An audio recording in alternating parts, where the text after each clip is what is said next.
Son was dead, the Savior of the world was fallen. His body on the cross, His blood poured out for us, the weight of every curse upon Him.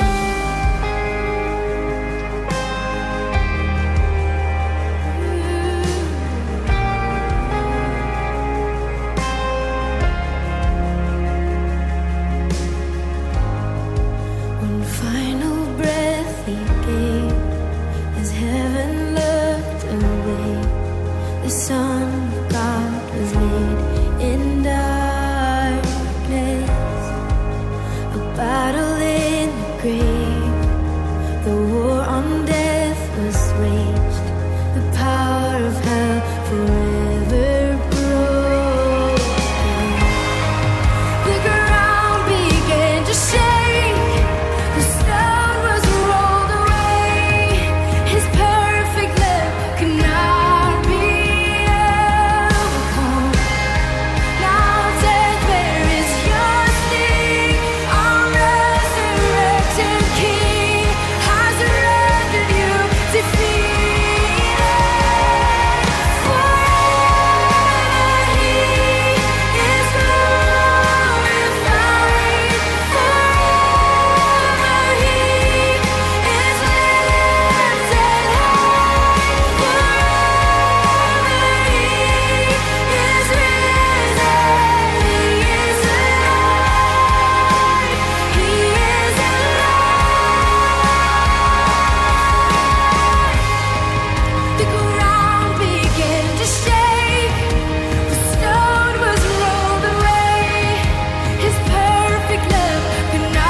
친구들 다 왔나 출석부터 불러볼게요. 네. 반장? 네. 메리? 네. 유산균? 네. 천진이? 네. 남만이? 네. 용환이? 조용아? 그래, 다 왔구나. 사무엘학교 친구들, 오늘은 교회의 특별한 날들 절기에 대해서 배워보겠어요. 먼저 크리스마스가 무슨 날인지 아는 사람? 산타! 산타! 선물! 산타! 야! 조용히 좀 해. 니들도 이 노래 알지? 울면 안 돼. 울면 안 돼. 산타 할아버지는 우는 아이들은 선물을 안 주신 선물을 안. 그러니까 니들은 산타 할아버지한테 선물을 못 받아. 야! 나는 안 울거든? 어제도 선생님이 요구르트 하나 더 안 주셨는데 안 울었거든? 나의 엘사 언니 목이 부러져도 안 울 거거든? 그러니까 나 선물 받을 수 있거든? 니들이 모르는 사실이 하나 있는데 모든 사람들은 태어날 때부터 울면서 태어나. 그러니까 산타 할아버지는 세상의 모든 사람들에게 선물을 주지 않아도 되는 정당한 명분이 있지. 그리고 사실 산타 할아버지 같은 건 없어. 그거 다 우리 엄마 아빠가 빚담을 아니에요. 아니에요. 우리 사무엘학교 친구들은 다 부모님, 선생님 말씀 잘 듣는 착한 어린이들이니까 선물 받을 수 있어요. 네. 그리고 반장, 몇 살? 5살입니다. 자리에 앉으세요. 친구들, 크리스마스는 산타 할아버지가 오시는 날이 아니에요. 그보다 더 중요한 사실이 있어요. 바로 크리스마스는 예수님의 생일이랍니다. 생일 축하합니다. 생일 축하. 생일은 미역국을 먹는 날이죠. 그렇죠?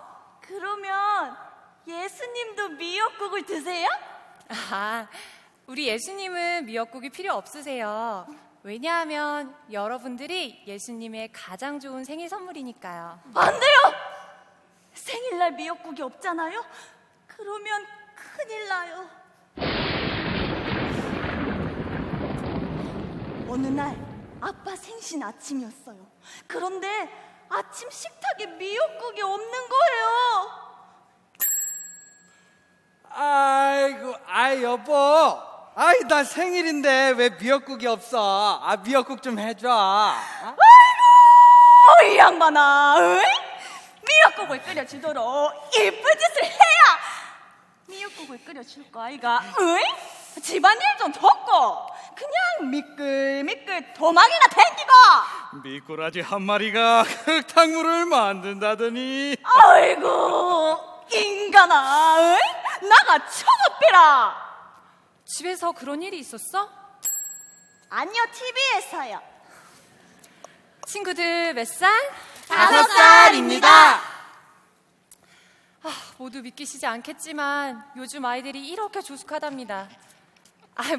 모든 사무엘학교 친구들이 다 그런 건 아니에요. 오해하지 말아주세요. 무슨 말 하는 거야? 아무튼 친구들, 크리스마스가 무슨 날이라고요? 예수님 생일이요. 그래요. 예수님 생일에는 예수님이 주인공이시겠죠? 네. 그러니까 크리스마스에는 이 땅에 오신 아기 예수님의 생일을 생각하면서 다른 어떤 것들보다 우리 예수님을 생각하면서 크리스마스를 보내야 해요. 네. 자, 그러면 크리스마스 말고 또 어떤 절기가 있는지 아는 사람? 맞았네. 조용히 해봐. 선생님이었군요. 죄송합니다. 역시 뭐니 해도 맥주 감사주일이 최고지. 맥주 맞아. 감사주일이 최고야. 우리 아버지가 그러셨어요. 이 맥주 감사주일에는 맥주나 마시는 거라고 그랬어. 그래, 이 사람 뭐 아는구만. 그래, 그렇지. 그래, 아이고. 지금 한잔 주고, 받고 그렇지, 주고. 시원하게 짠! 짠! 자, 빨아들이자!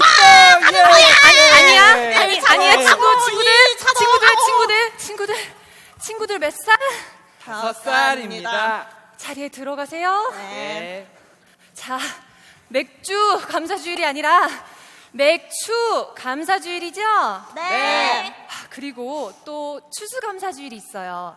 맥주감사주일과 추수감사주일은 곡식과 과일이 익어서 추수할 때 하나님께 감사하며 예배드리는 날들이에요. 특별히 우리 만나교회에서는 추수감사주일에 과일과 헌금을 모아서 어려운 이웃들과 함께 나누고 있어요. 여러분, 올해 있을 추수감사주일에 정성을 다해서 과일 가져오실 거죠? 네. 좋아요. 자, 그러면 이번엔 혹시 고난주간에 대해서 들어본 사람? 나 몰라. 고난주간은 우리를 위해 이 땅에 오신 예수님이 십자가에 달려 돌아가신 것을 기억하는 주간이에요.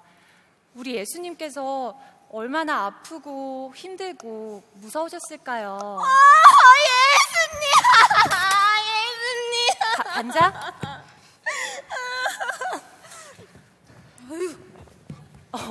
예수님이 힘들고 무서우셨어요.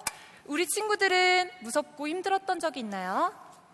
선생님, 저는 저녁에 힘이 매일 너무 들어요. 저녁에 힘이 매일 너무 들어요. 매일 저녁에 너무 힘들다고. 왜? 아빠가 자소 잔꾸리를 해서요. 어? 자소 잔꾸리. 아, 아빠가 자꾸 잔소리를 하신다고. 어떻게?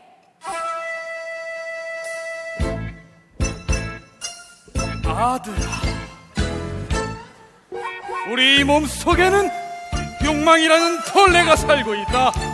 그 벌레가 자라기 전에 뱉어내야지 훌륭한 사람이 될 수 있다. 우리 목사님이 그러셨다. 드라마를 보면서도 설교 말씀을 준비할 수 있어야 훌륭한 사람이 될 수 있다. 너도 김병삼 목사님 육령이 나르셔 처럼 훌륭한 사람이 돼야 한다. 아, 그거는 다 남만이 잘 되라고 그러시는 거야. 아이, 그래요? 아이, 그럼 저도 우리 목사님처럼 이렇게 훌륭하게.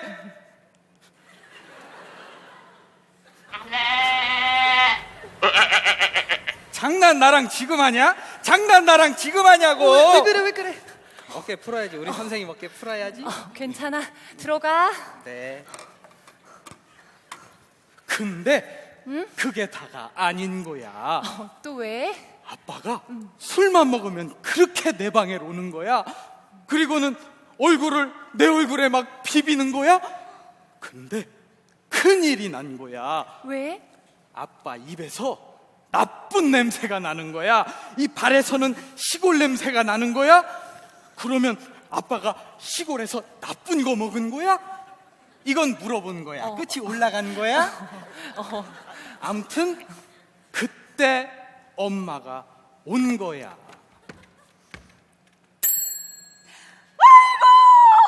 이 양반아, 어이? 늦게 들어왔으면 빨리 누워서 잠이나 쳐잘 것이지. 와, 아를 껴싸고! 일찍 일어나는 새가 벌레를 잡는다더니. 아이고, 인간아, 나가 저것 빼라. 이렇게 된 거야.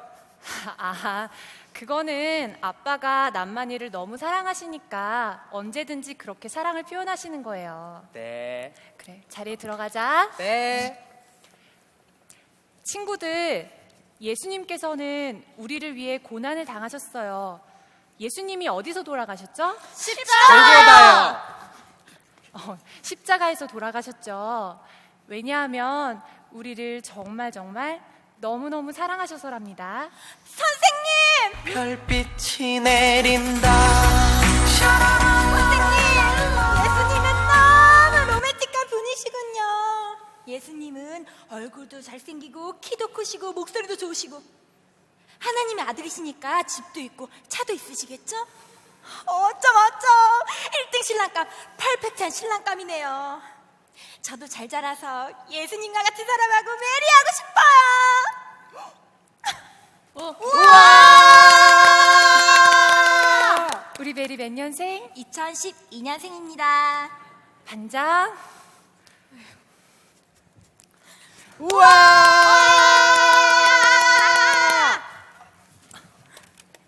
선생님이 먼저 가야 되지 않겠니?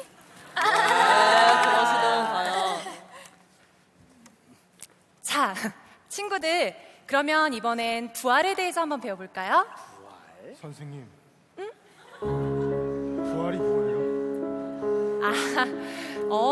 부활이란 죽었다가 다시 살아나는 것을 말해요. 예수님께서 부활하셨어요. 그러면 하나님은 죽은 사람을 다시 살리실 수 있는 건가요? 그럼요. 그러면 선생님, 제 죽은 삐약이도 살아날 수 있는 건가요? 예수님처럼 우리 삐약이도 살아나면 되잖아요. 삐약이는 살아날 수가 없어요. 그럴 리가 없어요. 왜 내 삐약이는 못 살아나는 거죠? 내가 어디 치킨을 먹어서 그런가? 치킨은 반반무만이. 아니야, 그런 건 상관없어. 선생님, 도대체 왜 제 삐약이는 못 살아나는 거죠? 도대체 왜 제 삐약이는 못 살아나냐고요? 왜? 이봐, 살려내지 않으면 당신이 위험해. 수단과 방법을 가리지 말고 살려내란 말이야. 알았어? 용환이 간식 먹어야지. 우리 용환이 뭐 먹을까?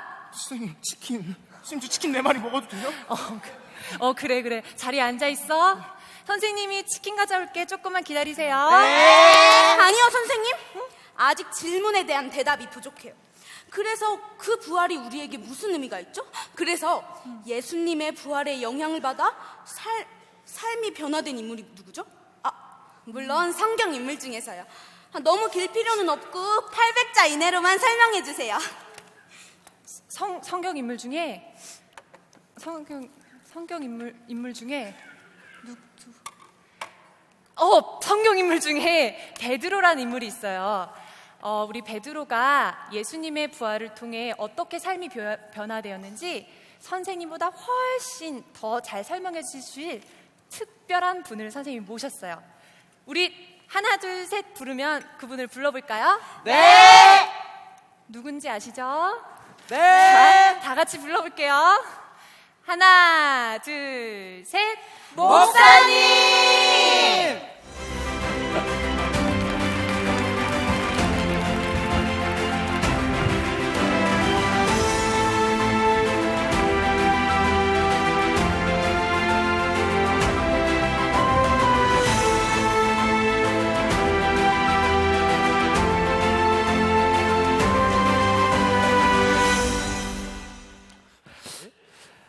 부활절에 예수님을 만나 삶이 변화된 베드로에 대한 이야기를 함께 나누려고 합니다. 베드로의 이야기가 여러분들에게도 도전이 되었으면 좋겠고요. 부활의 주님 때문에 우리들의 삶에 소망이 있는 그런 날이 되었으면 좋겠습니다. 오늘 베드로에 대한 말씀의 제목은 반석이 된 사람입니다. 예수님의 제자들 12명에 대한 이야기를 우리들이 계속 배워나갈 거예요. 첫날 우리 누구에 대해서 배웠죠? 이런 표정 굉장히 힘든 표정. 마태, 지난주에 유다, 오늘 베드로. 앞으로 12명의 사람들을 계속해서 배우게 됩니다. 12명의 제자 가운데 아마 가장 드라마틱한 그런 이야기가 있는 사람 하나를 꼽으라고 하면 베드로일 것 같아요. 여러분, 성경을 읽다 보면 베드로는 여러 가지 일들을 이렇게 하지만 실수를 참 많이 합니다. 근데 베드로의 삶은 일정한 패턴이 있어요. 그가 실수를 했을 때 그는 쉽게 실수를 하지만 쉽게 깨닫습니다. 그리고 주님의 도움을 요청하면 예수님은 베드로에게 오셔서 회복시켜 주시고 문제를 해결해 주시기도 합니다. 베드로의 이름의 뜻은 반석이에요. 반석. 베드로의 이름의 뜻. 근데 베드로는 반석처럼 살지는 못했습니다. 그런데 그가 부활의 주님을 만남으로 인하여 그가 반석 같은 삶으로 인생을 마감하게 됩니다. 지난주 여러분들이 설교를 좀 영상을 통해서 보았는데 제가 레오나르도 다빈치에 대한 이야기를 했어요. 기억나세요? 근데 오늘은 제가 미켈란젤로에 대한 이야기를 조금 하려고 합니다. 미켈란젤로는 그림을 기르기도 했지만 조각을 많이 한 사람이에요. 미켈란젤로의 유명한 작품 가운데 하나가 모세상입니다. 그림에 나오죠. 모세상은 아주 정교하게 조각을 한 유명한 작품입니다. 미켈란젤로가 그 모세상을 조각하기 위해서 큰 돌을 가지고 들어왔을 때 사람들은 묻습니다. 아니, 저 돌을 가지고 무엇을 하려고 합니까? 그 돌에서 도저히 모세의 모습이 보이지 않는 거예요. 미켈란젤로는 정으로 돌을 깨기 시작하고 그리고 샌드페이퍼와 줄로 돌을 갈아내기 시작합니다. 그리고 얼마 후에 저 모세의 모습이 드러나게 되죠. 미켈란젤로는 투박한 돌덩이를 보며 그의 머릿속에 모세상에 대한 청사진을 가지고 있었어요. 위대한 작품은 처음부터 작품으로 태어나는 것이 아니라 작가에 의해서 끊임없이 버려야 될 부분들을 버리고 깎아내면서 하나의 작품이 되어갑니다. 제가 오늘 베드로에 대한 이야기를 여러분들과 나누려고 하는데 베드로는 아주 투박한 사람입니다. 그는 예수님의 수제자로서의 자격을 갖추지 못한 사람이기도 합니다. 그런데 성경에 보면 끊임없이 예수님께서 베드로를 다듬어 가기 시작합니다. 그는 위대한 인물이 됩니다. 베드로 하면 제일 많이 생각나는 말 가운데 하나가 예수님을 따라다니며 그가 했던 실수에 대한 부분입니다. 실수하는 사람을 보면 어떤 느낌이 되는지 모르겠어요. 그런데 실수하는 사람을 보면 굉장히 인간적이다 이런 생각이 들기도 합니다. 얼마 전까지 이세돌 구단하고 알파고하고 바둑을 두는 것 때문에 굉장히 여러분들 관심이 많았죠. 아무튼 바둑을 둘 줄 모르는 사람까지 그 방송을 다 봤다 그래요. 사실 나는 취미가 이렇게 운동하면서 기계 위에서 걸으면서 이 프로 바둑을 보는 게 취미입니다. 나는 바둑을 잘 두지는 못하지만 이게 바둑을 굉장히 즐겨보는 사람입니다. 이세돌 구단의 그 바둑을 나도 다는 보지 못했지만 정말 상상할 수가 없는 일이었어요. 이세돌 구단이 첫째 판, 둘째 판, 셋째 판을 지고 그리고는 마음속에 두려운 생각이 들었어요. 많은 사람들이 그런 생각이 들었을 거예요. 인공지능이 저 정도인가? 그리고 그때부터 많은 기사들이 쏟아져 나오기 시작했어요. 앞으로 미래에 인공지능이 대체하게 될 인간의 직업은 무엇인가? 그리고 앞으로 인간들이 살아가는데 많은 직업들이 없어지게 될 거라는 거예요. 인공지능이 대신하게 될 거라는 거예요. 아마 의사들이 제일 피해를 많이 볼 사람이라고 하죠. 이제는 의사들이 진단하는 것보다 모든 데이터를 넣고 그 인공지능이 진단하는 게 훨씬 더 정확하다고 이야기를 합니다. 이 법률에 대해서 판단을 하는 것도 사람들보다는 인공지능이 훨씬 더 객관적으로 잘 판단을 할 수 있을지 모른다고 해요. 그런데 그런 기사들을 보면서 많은 또 다른 기사들이 나오기 시작했어요. 두려움에 대한 거였어요. 앞으로 저렇게 가면 인공지능이 얼마나 인간들을 대신할 거며, 그리고 인간들이 원하는 오차와 실수가 없는 일들을 인공지능이 대신할 거라고 하는 두려운 거예요. 실수하지 않는 인간, 두려운 겁니다. 여러분, 인간이 실수하지 않으면서 인간들은 하나님의 자리를 대신하려고 하고 오만해지고, 하나님의 손길을 떠난 인간은 어떻게 갈지 몰라요. 저는 우리들의 삶에서 실수라고 하는 것은 굉장히 중요한 일이라고 생각해요. 아니, 정말 인간적이고 우리들이 만들어주는 과정들인데 실수하지 않는다. 이게 과연 우리를 행복하게 만들어줄 수 있을까? 제가 지난주에 늘 1부, 2부, 3부 예배를 마치면 제가 새 가족들하고 이렇게 사진을 찍어요. 근데 지난주에는 유난히도 신혼부부들이 이렇게 많이 왔어요. 사진을 찍다가 이렇게 한 사람 한 사람 나와서 사진을 찍는데 준비하는데 이렇게 시간이 걸리고 하면 좀 뻘쭘하잖아요. 그럼 이제 쓸데없는 얘기도 하고 뭐 이렇게 하는데, 신혼부부가 나왔는데 내가 할 말이 없어서 신혼부부인지 뻔히 아는데 신혼부부인가 봐요. 그랬더니 그 신혼부부가 목사님이 주례하셨어요 그러더라고요. 깜짝 놀랐어요. 근데 그걸 또 수습하기 위해서 드레스 입었을 때하고 많이 틀리네 이렇게 대답을 하고 났는데 이게 수습이 안 되는 거예요. 여러분, 이런 내 모습을 보면서 귀엽지 않아요?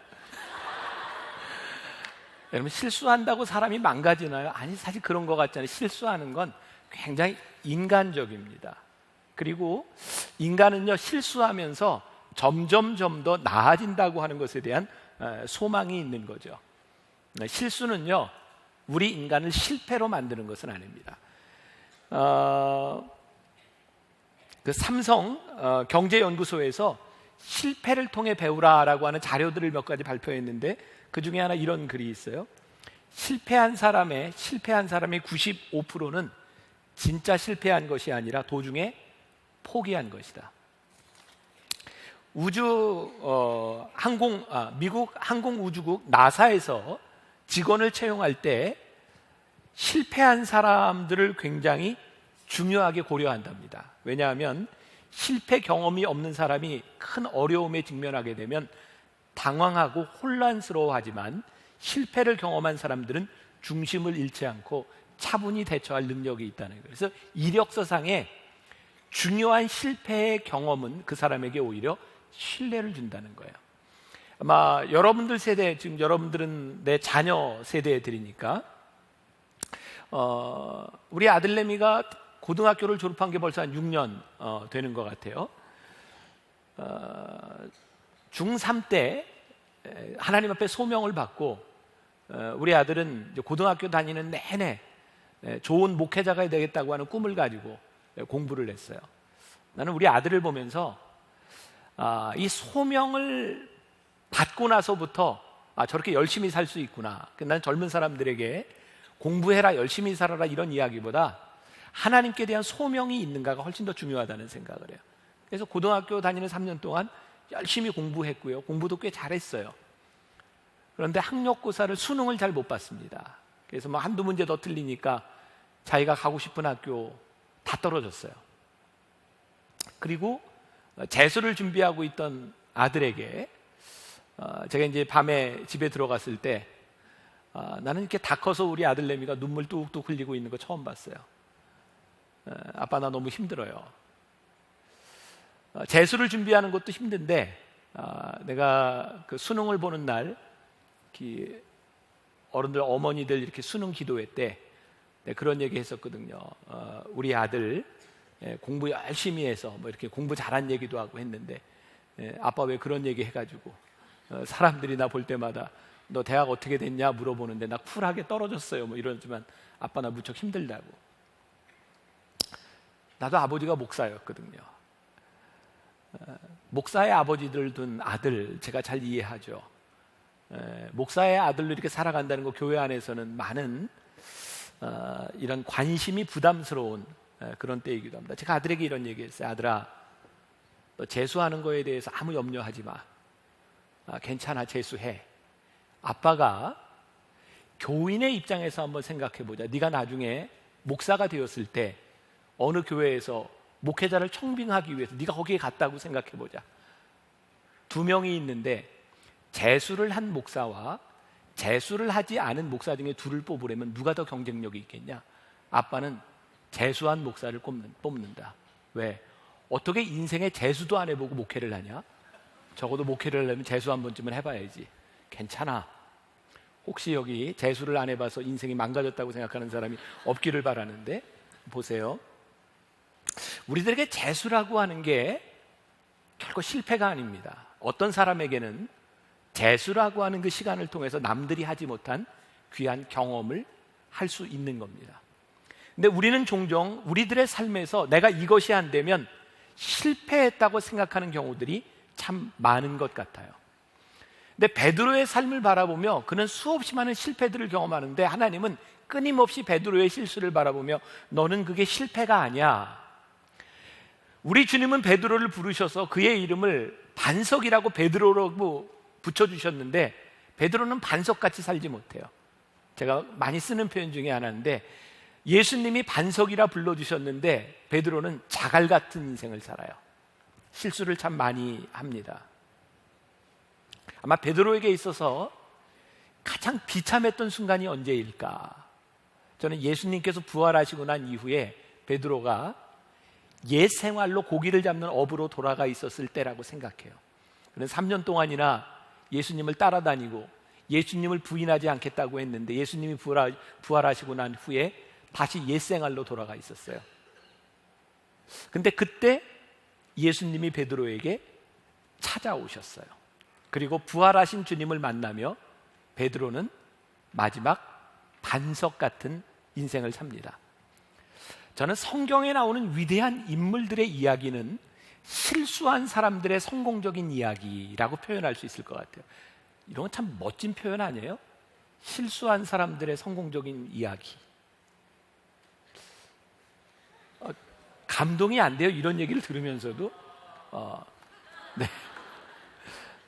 네. 아무튼 실수가 실패로 끝나는 것이 아니라 실수한 사람들의 성공적인 이야기, 그 이야기의 주인공 가운데 하나가 베드로가 됩니다. 요한복음 1장 42절에 보면 요한복음에서는 예수님이 베드로를 처음 만났을 때에 거기에서 베드로에게 이렇게 말씀하십니다. 내가 요한의 아들 시몬이니 뭐라고요? 장차 개바라 하리라. 처음 베드로를 만났을 때 장차 개바라 하리라. 예수님께서는 지금 만난 베드로의 모습을 보신 것이 아니라 장차 개바라 불리울 베드로의 모습을 보셨어요. 예수님이 처음 만났던 베드로는 아주 평범하고 투박한 사람이에요. 그는 어부였고 가버나움이라고 하는 동네에서 결혼을 하고 살아가는 아주 평범한 사람이었어요. 평범한 어부에게 있어서 꿈이라면 소박하지 않겠어요? 오늘 고기를 잡으러 나갔는데 고기를 가득 잡아가지고 오는 꿈. 근데 베드로가 예수님을 만났던 순간이 그의 삶에 큰 실수는 아닐지 몰라도 실패는 아닐지 몰라도 그의 인생의 실패를 경험한 날이었어요. 밤새도록 고기를 잡았는데 잡은 것이 없을 때 여러분, 우리는요, 내가 열심히 일을 했는데 나에게 소득이 없을 때 우리는 실패라고 생각합니다. 우리는 내 힘으로는 이게 할 수 없는 일이야 라고 생각할 때 우리는 실패라고 생각합니다. 그런데 예수님을 만났던 대부분의 사람들은, 하나님을 만났던 사람들은요, 우리의 인생의 성공 가도를 달리고 있을 때가 아닙니다. 실패를 경험할 때, 그때는 언제냐면 마음이 가난해지는 때입니다. 내 인생이 내 맘대로 되지 않는 것 때문에 누군가의 도움이 필요한다는 것을 깨닫는 마음이 가난해지는 순간에 하나님께서 찾아오십니다. 저는 우리들이 살아가면서 때로 실수하고 실패했다고 하는 일들을 경험할 때 그것이 우리들에게 절망이 아닌 것은 그 순간에 우리들이 주님을 만날 수 있는 시간이기 때문입니다. 그래서 저는 오히려 적극적으로 우리들의 인생에 좌절을 경험하는 순간이 필요하다고 생각해요. 그래야 우리는 우리의 자신을 바로 발견하기 때문입니다. 아마 베드로에게 진짜 자존심 상하는 일은 밤새도록 고기를 잡으러 갔는데 고기를 못 잡고 돌아왔는데 웬 남자가 그물을 저쪽에 던지라는 거예요. 깊은 곳에 던지라는 거예요. 이게 굉장히 자존심 상하는 일이에요. 왜? 직업이 베드로가 뭐예요? 어부예요. 고기를 잡는 한 나는 프로페셔널한 사람이에요. 프로페셔널한 내가 밤새도록 고기를 잡지 못했는데 생판 모르는 사람이, 어부도 아닌 사람이 저기에 그물을 던져라. 근데 거기에 그물을 던졌더니 고기가 잡힌 거예요. 근데 이분이 베드로에게 하는 이야기가 뭐냐면 네가 너를 아는 것보다 내가 너를 잘 안다는 거예요.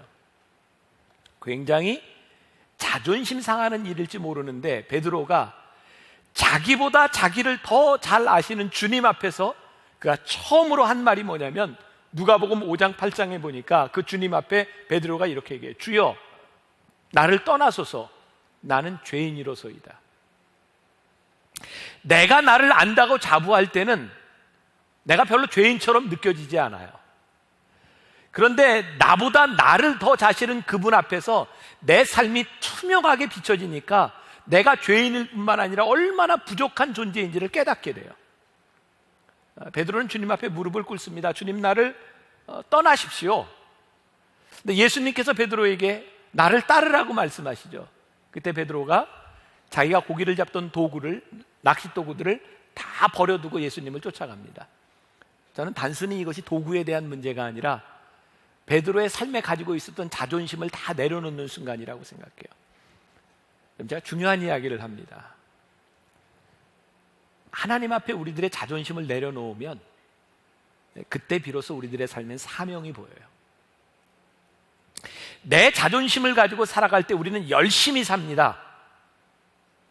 우리의 인생은 열심히 살아가라고 하나님께서 주신 것이 아니라 사명을 따라 살아가라고 하나님께서 우리들에게 주신 인생입니다.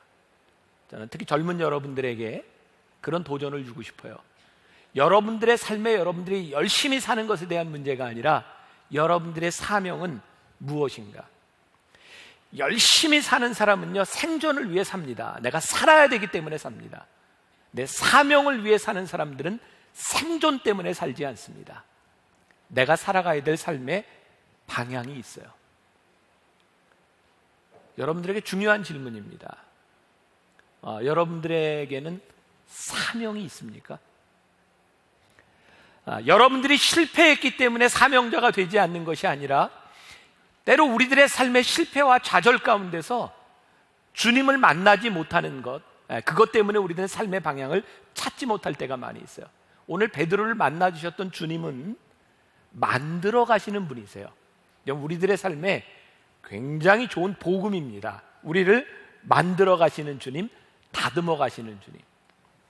여러분, 신약 성경은 마태, 마가, 누가, 요한복음으로 시작이 됩니다. 그렇죠? 요 네 가지 복음서를 우리가 공관복음이라고 해요. 동일한 관점을 가지고 쓴 거예요. 예수님에 대한 이야기입니다. 근데 마태, 마가, 누가, 요한복음 중에 제일 먼저 쓰여진 성경이 마가복음입니다. 기억하셨어요? 마가복음? 마가복음을 쓴 사람이 누굴까요? 난 다 가르쳐주고 물어보는데 누굴까요? 마가예요. 마가. 마가는요, 베드로와 함께 사역을 했던 사람입니다. 어쩌면 베드로의 제자 같은 사람일지도 몰라요. 마가가 예수님에 대해서 기록했을 뿐만 아니라 베드로에 대한 많은 기록들을 이렇게 쓰고 있습니다. 근데 마가는 베드로를 따라다니면서 베드로의 설교를 많이 들었던 사람입니다. 자, 또 하나 질문. 베드로는 설교를 잘했을까요? 못했을까요? 아마 잘했던 것 같아요. 예루살렘에서 사도행전의 역사가 시작될 때 베드로가 설교할 때 하루에 3,000명, 5,000명씩 회개하는 역사가 일어납니다. 아마 베드로는 말씀에 능력이 있었던 사람일 겁니다. 마가가 베드로의 설교를 많이 듣고, 마가는 직접 예수님을 따라다닌 사람이 아닐 수도 있어요. 아마 베드로에게 들은 이야기, 자기가 들은 이야기를 적었을 텐데 그 많은 이야기 가운데 베드로의 실수에 대한 이야기가 많아요. 그건 무슨 얘기일까요? 베드로가 설교를 할 때마다 자기가 실수한 얘기를 많이 했던 거예요. 마가는 많이 듣습니다. 우리가 흔히 간증이라고 이야기를 하죠. 말씀을 전하며 자기 이야기를 하는 겁니다. 베드로는 왜 설교를 하면서 자기가 실수한 얘기를 많이 했을까요? 이럴 것 같아요. 베드로가 만약에 실수한 것 때문에 자기 인생이 망가졌다고 생각한다면, 그것이 수치스럽다고 생각한다면 가급적이면 실수한 이야기들을 감췄을 겁니다. 근데 그가 실수한 이야기를 많이 한 것으로 보아서 베드로는 실수를 부끄럽게 생각하지 않았던 것 같아요. 왜? 베드로는 실수할 때마다 주님의 만지심과 주님의 교정하심을 경험했어요.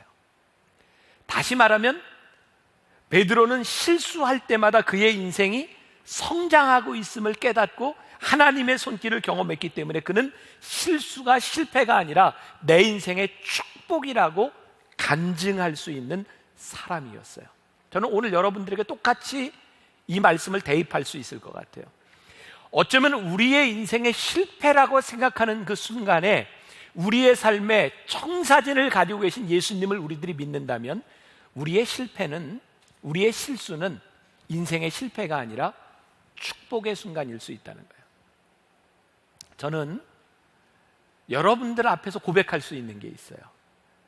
저는 은혜를 받고 목회를 하면서 저는 어려운 일을 만날 때, 혹은 내가 무언가 잘못한 실수한 일들을 내가 경험할 때 묘한 기대감 같은 게 있어요. 야, 하나님은 이 일을 통해서 나에게 무엇을 보여주시려고 하지? 하나님은 이 일을 통해서 나에게 무엇을 깨닫게 하시려고 하지? 여러분, 우리가 재미있는 상상인데, 주님이 베드로를 쓰시기로 작정하시고 베드로를 부르셨을 때 밤새도록 그물을 내렸으나 고기를 잡혔던 그 장면들, 저는 굉장히 흥미롭게 생각하는데 이런 상상이 가능할 것 같아요. 베드로가 밤새도록 그물질을 할 때 하나님께서 물고기가 그물로 들어가려고 하면 막 다 내쫓으신 것 같아. 들어가지 마, 들어가지 마. 얘는 좀 실패해야 돼. 들어가지 마. 이런 생각 안 드세요? 왜? 베드로가 고기를 잡지 못한 것이 그의 인생의 실패가 아니라 그 일을 통하여 하나님께서 베드로를 부르시는 순간이었기 때문에 그가 고기를 잡지 못하는 그 순간에서도 하나님의 인도하심과 하나님의 섭리가 그 가운데 있었다는 거예요. 단지 그것을 베드로가 깨닫지 못했을 뿐이지. 아마 여기 있는 우리들이 예배를 드리면서, 아니 우리들이 인생을 살아가면서 우리들의 삶에 어려운 일들을 경험할 때 우리는 그게 무척 힘들어요. 왜 이런 일이 우리들에게 일어나고 있는지, 하나님 나를 왜 이렇게 힘들게 하시는지 우리들이 깨닫지 못할 때가 있어요. 그런데 분명한 것은 하나님께서 우리를 부르셨을 때 우리 인생의 실패와 실수 가운데 그 의미를 깨닫게 하시고 그 의미를 깨닫게 될 때 우리는 하나님의 은혜를 경험하게 될 것이라는 사실이에요. 실수하고 실패하는 순간은 아프고 힘이 듭니다. 그러나 그것이 우리들의 삶의 축복으로 간증될 수 있다는 것은 굉장히 놀라운 일입니다. 여러분들의 삶에 수치스러운 기억들이 있을 거예요. 제 삶에도 마찬가지예요. 그런데 우리들이 수치스러운 기억과 수치스러운 삶을 살았다고 우리의 인생이 끝나는 것은 아니에요. 오늘 우리가 읽은 본문 말씀은 어쩌면 베드로의, 이 기록된 베드로의 인생에 있어서 제일 수치스러운 순간의 이야기일지 몰라요. 오늘 마태복음 16장에 예수님께서 제자들에게 사람들이 나를 누구라 하느냐 그랬더니 뭐 엘리야라고도 하고요, 누구라고도 하고요. 그래서 너희는 나를 누구라 하느냐 그랬더니 베드로가 아주 유명한 대답을 하죠. 주는, 이게 좀 맞아요. 주는 그리스도시요 살아계신 하나님의 아들입니다.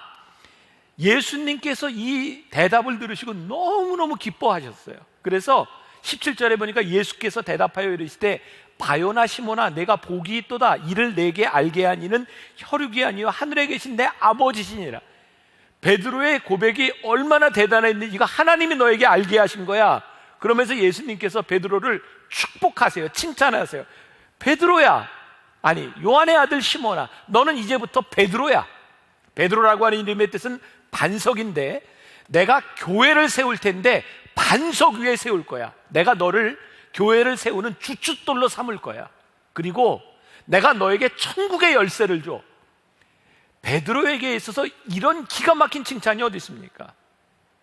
중요한 것은 오늘 우리가 읽은 21절에 이때로부터 이렇게 시작이 되고 있어요. 이 성경에 때와 이 시, 장소는 굉장히 중요한 의미를 가지고 있는데 이때로부터라고 했는데 이때로부터가 언제냐면 베드로가 이런 위대한 믿음의 고백을 한 때로부터 예수 그리스도께서 자기가 예루살렘에 올라가 장로들과 대제사장들과 서기관들에게 많은 고난을 받고 죽임을 당하고 제3일에 살아나야 할 것을 제자들에게 비로소 나타내시니, 그 위대한 고백이 있은 후로부터 예수님은 고난에 대한 이야기를 하세요. 십자가에 달리실 것을 이야기하세요. 이게 무슨 의미일까요? 이 정도면 됐다. 너희에게 이 정도 믿음의 고백을, 신앙의 고백을 할 때가 됐으면 내가 이제 예루살렘에 올라가서 고난받아야 될 것, 십자가에 못 박혀야 될 것을 내가 너희에게 이야기해도 되겠다.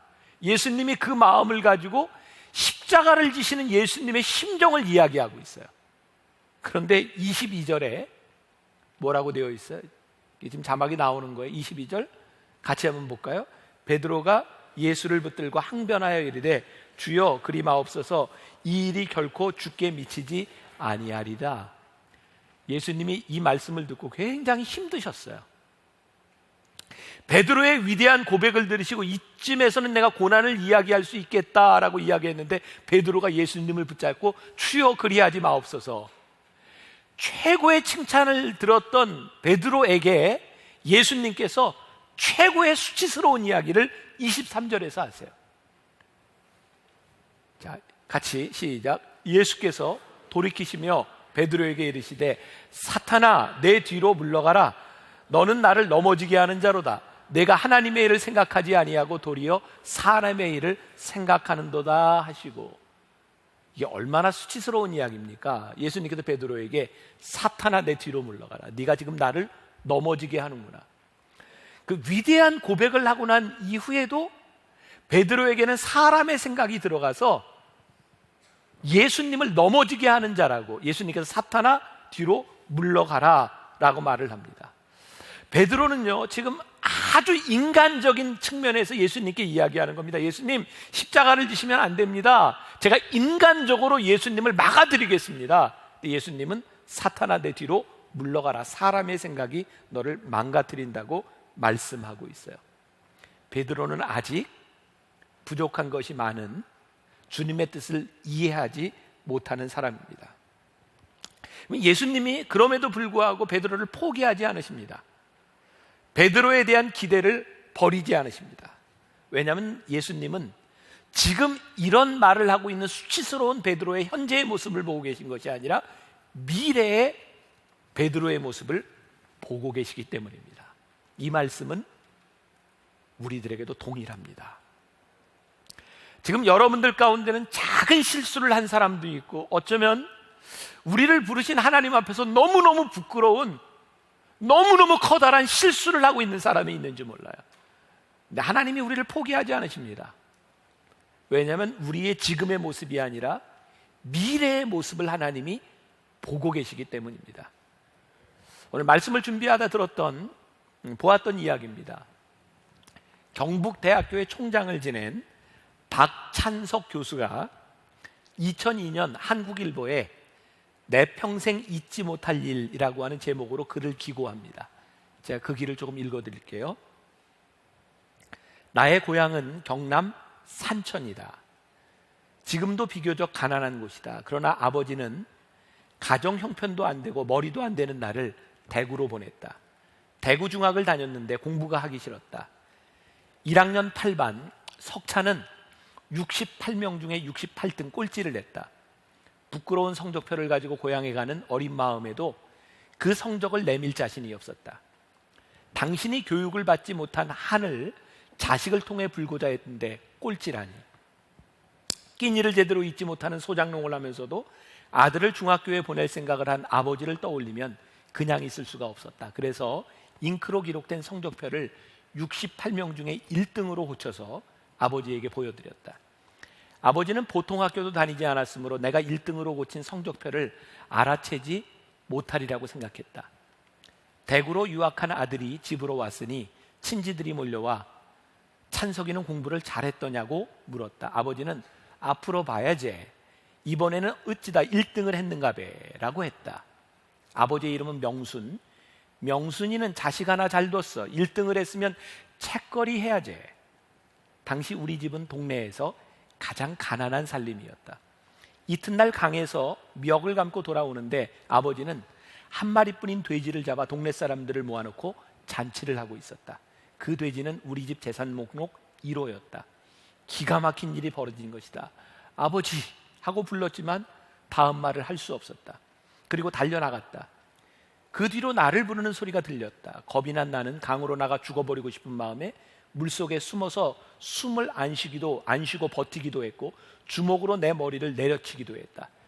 충격적인 그 사건 이후 나는 달라졌다. 항상 그 일이 머리에 맴돌고 있었기 때문이다. 그로부터 17년 후 나는 대학 교수가 되었다.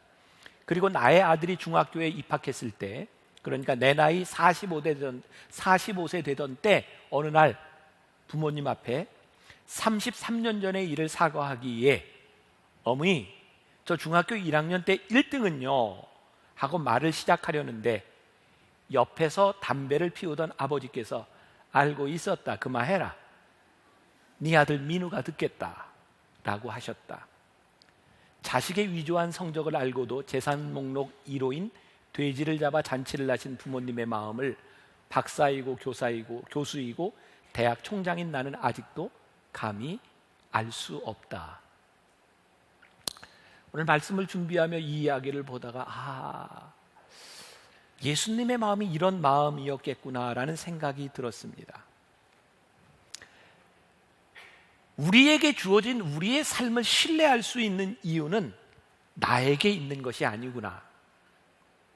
나는 실수하고 속이고 실패할 수 있지만 끝까지 우리를 믿어주시는 그분으로 인하여 내 삶을 신뢰할 수 있는 것이구나. 베드로가 예수님을 부인하고 옛생활로 돌아가서 자기 자신에 대해 너무너무 실망한 채로 있을 때 부활하신 예수님께서 고기를 잡고 있는 베드로에게 나타나셨어요. 그리고 이렇게 부르십니다. 요한의 아들 시몬아, 내가 나를 사랑하느냐? 요한의 아들 시몬아 라고 하는 이야기를 들었을 때에 베드로의 가슴 속에 들었던 생각은 내가 옛 이름으로, 옛 사람으로 돌아갔구나. 요한의 아들 시몬아 라고 부를 때 나는 이렇게 실패한 인간이 되어버렸구나. 나는 옛 사람으로 다시 돌아갔구나. 요한의 아들 시몬아, 예수님께서 물으셨을 때에 베드로는 내가 주님을 사랑합니다. 이 말은 무슨 의미일까요? 주님, 제가 실패하고 옛생활로 돌아갔지만 제가 아직 주님을 사랑합니다. 주님 저를 붙잡아 주세요. 주님 저를 도와주세요. 예수님께서는 오늘 본문 말씀 가운데서 이에 예수께서 제자들에게 이르시되 누구든지 나를 따라오려거든 자기를 부인하고 자기 십자가를 지고 나를 따를 것이니라. 누구든지 제 목숨을 구원하고자 하면 잃을 것이요 누구든지 나를 위하여 제 목숨을 잃으면 찾으리라. 너무너무 어려운 거예요. 내가 어떻게 나를 부인하고 십자가를 지고 주님을 따라갑니까? 십자가가 무엇이에요? 사람의 생각이에요. 내 생각이에요. 내 힘과 내 생각으로는 도저히 질 수 없는 일들이에요. 십자가는 때로 내 목숨을 잃지 않으면 안 되는 일들이에요. 그래서 내 감정이 뜨거웠을 때는 이게 가능한데 감정이 식어버리면 도저히 질 수 없는 것이 십자가예요. 그래서 우리는 뜨거웠던 때 주님을 무지무지하게 사랑하는데 이 감정이 식어버리면 우리는 수없이 주님을 부인하고 살아요. 요한의 아들 시몬아. 그때 베드로는 주님, 제가 주님 사랑합니다. 주님 저를 도와주세요. 저는 오늘날 특히 한국 교회를 바라보면서 참 안타까운 것, 여러분들과 저에게 동일하게 해당되는 일이라고 생각해요. 교회 안에 일어나는 부끄러운 일들 많이 있어요. 실수한 이야기들. 여러분들이 정말 세상 사람들과 비교하면 진짜 경건한 모습으로 예배를 드리고 있지만 여러분들의 삶이 그렇게 경건하다고 이야기할 수 없어요. 제가 여기에서 설교를 하고 말씀을 준비하고 살아가는 사람이지만 제 삶에 때때로 생각나고 일어나는 일들이 과연 이 강단에서 설교하고 있는 이런 거룩한 모습일까요? 아니에요. 우리는 참 많은 순간에 나 자신을 보면 너무너무 실망할 만한 모습들이 많이 있어요. 그런데 그런 실망한 모습 가운데서 우리가 결코 실망할 수 없는 것은 그 순간마다 우리들이 찾는 게 주님, 저를 도와주세요. 부끄러운 우리들의 모습을 바라보며 자기를 변명하는 것이 아니라, 아니 거짓으로 이 모습들을 이렇게 넘어가려고 하는 것이 아니라, 정말 하나님께서 부활하신 주님께서 우리들에게 바라시는 것은 내가 넘어지고 실수했지만 네 인생이 그게 끝이 아니잖아. 더 이상 변명하지 말고 부끄러워하지 말고 도와달라 그래. 주님 저를 도와주세요. 사실은 우리들이 넘어질 수 있지만 넘어지는 것으로 끝나는 것이 아니라 넘어졌다 일어서는 우리들의 모습을 바라보며, 그래 네가 일어서야지, 우리를 격려하고 끝까지 믿어주시는 분, 그분이 부활하신 주님이세요. 끝까지 찾아오셔서 요한의 아들 시몬아라고 이름을 불러주셨던 우리 주님께서 우리의 이름을 불러주시는 거예요. 주님께서 어쩌면 우리들에게 이렇게 말씀하실 것 같아요. 넘어졌다 일어나는 너의 모습이 참 아름답구나. 넘어졌다 일어나는 너의 모습이 참 아름답구나. 넘어진 것이 실패가 아니에요. 넘어졌다 일어나지 않는 것이 실패예요. 실수하는 것이 문제가 아니에요. 실수한 자리에서 주님의 손을 붙잡고 일어서지 않는 것이 우리들에게 문제예요. 우리 주님은 약한 나를 강하게, 가난한 나를 부하게, 우리 미래의 청사진을 바라보시며 우리를 일으켜 세워주시는 분이세요. 오늘 부활주일, 어쩌면 늘 듣던 부활의 메시지는 아닐지 몰라요. 그러나 부활하신 주님께서 자갈 같은 베드로의 인생을 끝까지 반석으로 바꿔주셨던 것처럼 우리를 불러주신 주님께서는 끝까지 우리를 붙잡아 주실 겁니다. 여러분, 끝까지 이 길을 가는 사람들, 끝까지 넘어졌지만 다시 일어서는 사람들, 부활의 주님을 붙잡고 이 세상으로 나가는 여러분들이 되시기를 주님의 이름으로 간절히 축원합니다.